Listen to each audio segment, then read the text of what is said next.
Welcome. Today we'll be exploring MECP2 Duplication Syndrome, a complex neurological disorder that primarily affects males, and less commonly females. We'll delve into what causes this syndrome, how it impacts the body, its symptoms, diagnosis, treatment, and what the future holds for individuals living with this condition. MECP2 duplication syndrome arises from having an extra copy of the MECP2 gene, which is located on the X chromosome.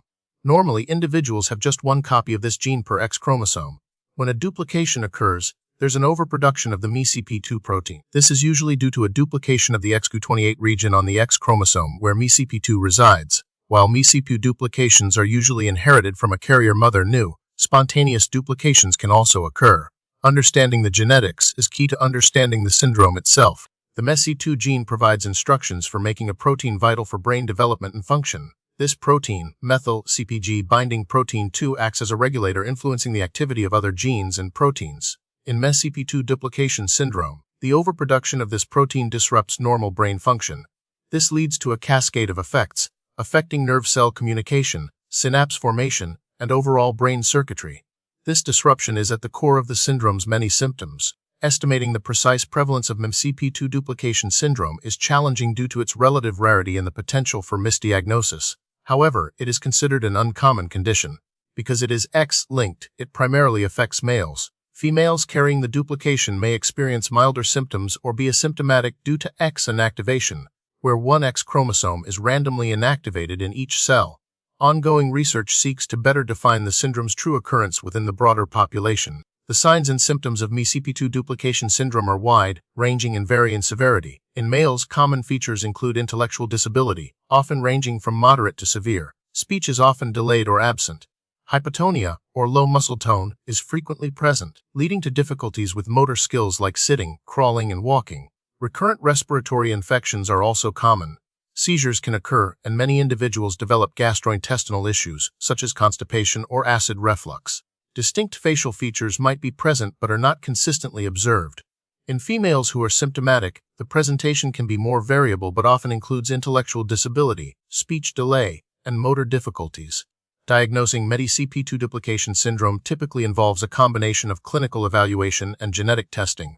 Doctors often suspect the syndrome based on the individual's symptoms, especially in males with unexplained intellectual disability, developmental delay, and respiratory issues. Genetic testing, specifically chromosomal microarray analysis or other methods to detect copy number variations, is used to confirm the diagnosis by identifying the duplication of the MECP2 gene on the X chromosome. While there aren't distinct types of MECP2 duplication syndrome in the traditional sense, the syndrome's expression can vary significantly.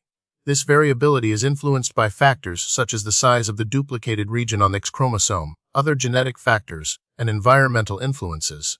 Some individuals may experience more severe respiratory complications, while others may have more pronounced seizures or behavioral challenges. This spectrum of symptom severity highlights the need for personalized care and management. Currently, there is no cure for MECP2 duplication syndrome.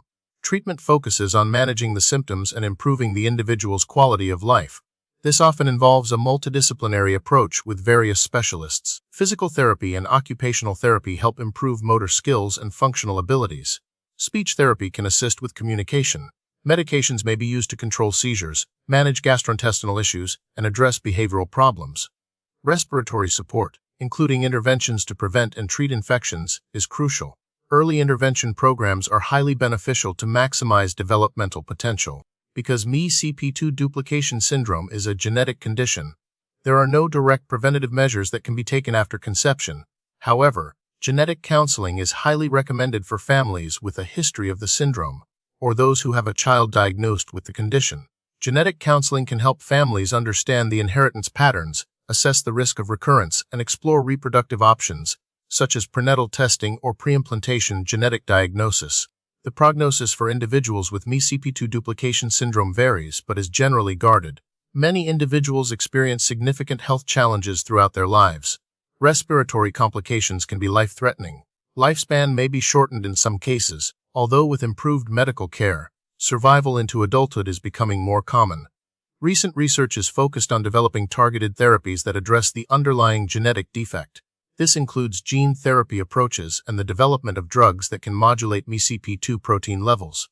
While these treatments are still in early stages of development, They offer hope for improving the long-term outcomes for individuals with MECP2 duplication syndrome.